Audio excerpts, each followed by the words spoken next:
순환신경망과 LSTM입니다. 기본 인공신경망에 대해서는 우리 많이 다뤄봤습니다. 그런데요,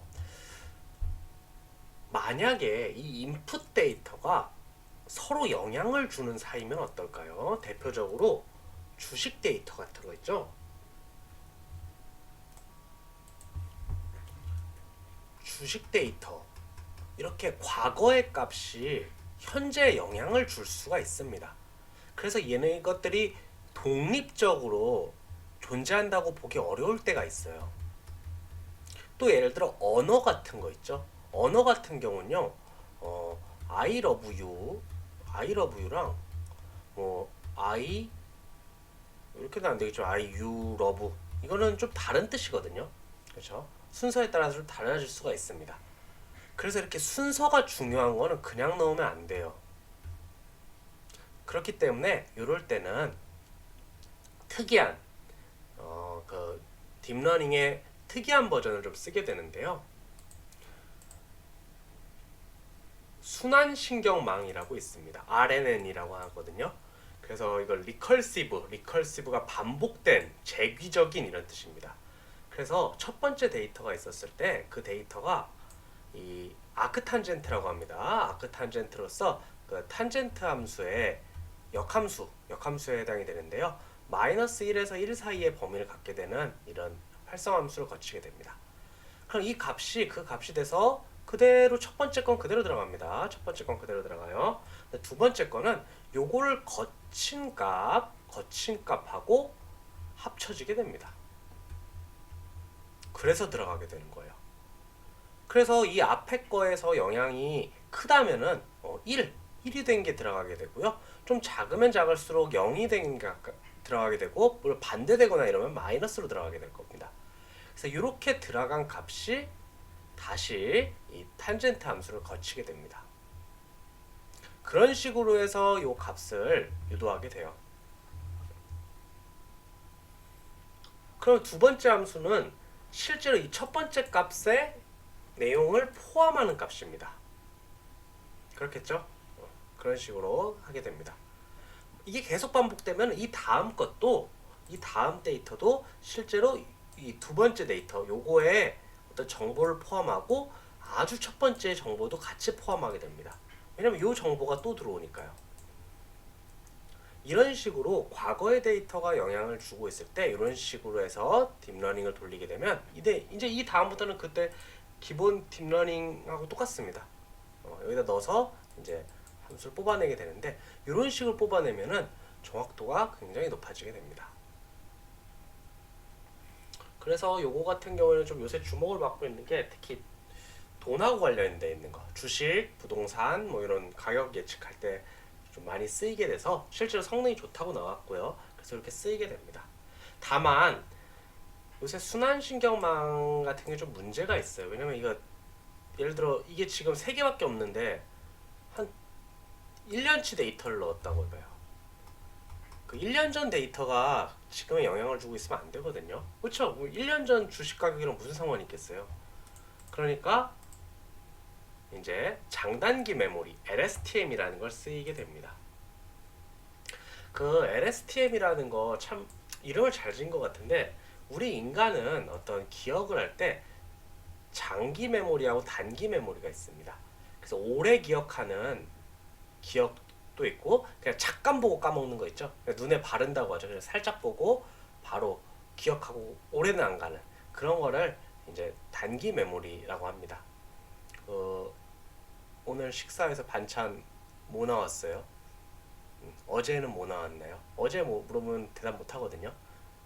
그런 것 같다고 보시면 됩니다. 그러나 장기 메모리, 여러분들 성함이 어떻게 되십니까? 이런 성함은 안 까먹거든요. 그런 건 장기 메모리가 됩니다.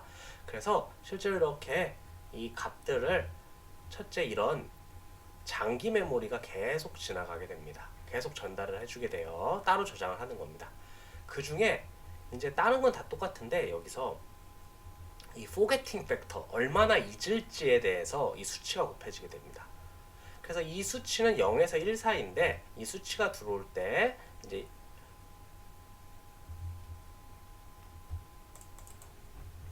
많이 이제 옛날 게 중요하다 그러면은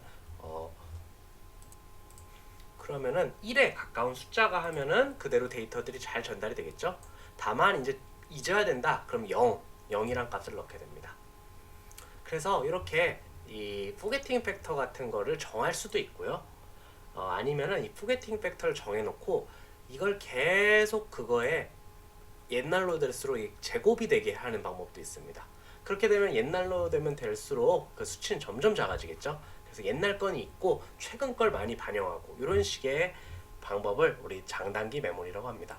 이건 제가 좀 이해를 쉽게 하기 위해서 좀 단순화해가지고 여러분께 좀 설명을 드린 건데 실제로는 좀 수식이 많이 복잡합니다. 그래서 과거 이렇게 서로 연관 있는 데이터들끼리 넣을 때는 사용되는 방법이다 라고만 기억해 주시면 감사하겠습니다. 그래서 실제 코드를 구현을 해볼 건데요. 그러면은 뭐 순환신경망하고 같이 하실 거예요 라고 하시겠지만 실제로 이 포게팅 팩터가 1이 되어 있는 게 그러니까 하나도 안 있는 게 결국엔 RNN이죠. 그러니까 사실상 LSTM만 쓰신다고 보면 됩니다. 이게 완전히 상위호환이고 이 수치를 조절하는 거에 지나지 않기 때문에 실제로는 LSTM만 사용한다고 보시면 됩니다. 물론 이제 RNN을 따로 연구하시는 분들도 있긴 한데 이제 실제 적용하실 때는 LSTM을 쓰신다고 보시면 될 것 같습니다. 그래서 실제 한번 코드, 주식 데이터 한번 불러오는 걸 한번 해보도록 하겠습니다. 이렇게 해서 판다스 데이터 리더하고 야후 파이낸스 요거를 한번 좀 인스톨을 해보시고요. 이제 이렇게 하다 보면 에러가 한 번에 뜹니다. 한번 뜹니다. 반드시 뜨거든요. 그러면은 다시 한번 해주시면 됩니다. 아무래도 이거 공짜로 제공하고 이러다 보니까 이런 게 좀 불안하긴 한데 이런 식으로 한 번 더 하면은 잘 설치가 돼서 종료가 될 겁니다.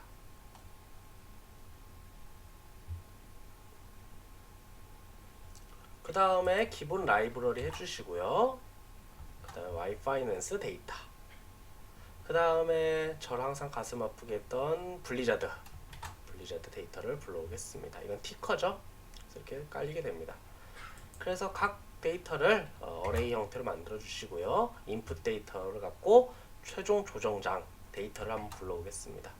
뭐 실제로 이거는 제가 나중에 어떤 프로젝트에서 주식 예측하는 걸 또 해볼 텐데요. 이거는 보여드리기 위한 용도니까 그냥 이런 식으로 구현을 하는구나 이 방법론만 받아들여 주세요.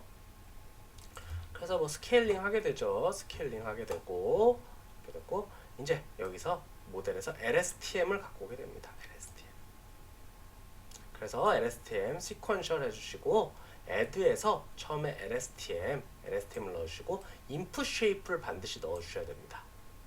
이건 첫 번째 층 개수라고 생각하시면 돼요. 그 다음에 input shape는 아까 말씀드렸다시피 요거 지금 5개 들어가고 있죠. 여기 5개 5,1 넣어주시면 됩니다. 그 외엔 다 똑같습니다.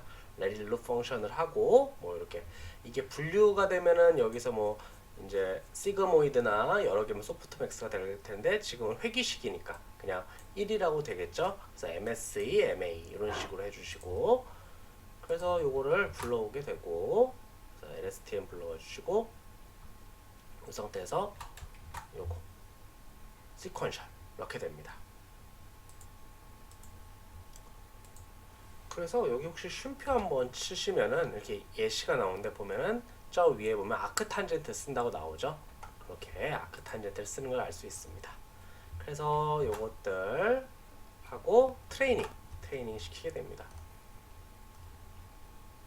그렇게 되면은 이렇게 값들이 쫙 조정되면서 이렇게 에러 값들이 낮아지는 걸 알 수 있습니다. 좋은 점은 이렇게 폭을 많이 돌리면은 쉽게 이게 과적합돼 버리는데 상대적으로 괜찮게 나옵니다. 왜냐하면 LSTM 자체도 포게팅 팩터 때문에 그 과적합을 막아주는 효과가 있거든요. CNN하고 비슷한 게 있습니다. 그래서 이렇게 같이 그래프를 그려보면은 이런 식으로 나오게 됩니다. 그래서 거의 뭐 일치하게 나옵니다. 다만 이렇게 좀 뾰족한 것 같은 경우는 원래 이게 좀 추적을 좀 잘 못하더라고요. 그래서 실제로 뭐 이런 걸 꼭 추적을 할 필요는 없습니다. 이런 거 같은 경우 이제 노이즈로서 구분이 될 수가 있기 때문에 이런 특징이 있습니다. 그래서 이거 같은 경우는 이제 딥러닝을 쓰면 오히려 이런 걸 되게 잘 따라갑니다. 정말 잘 따라가요. 근데 이런 게 꼭 좋은 건 아니거든요. 왜냐면 어떤 주식 시장 같은 게 이렇게 변할 때 살짝 그날 튈 수도 있는 건데 그걸 너무 예민하게 잡아서 본질을 놓치면 안 되는 게 좀 있습니다. 그래서 그 다음에 이제 코릴레이션 코에피션트 하면은 0.98, 98 정도 매우 높은 성능을 보이는 것을 알 수 있습니다.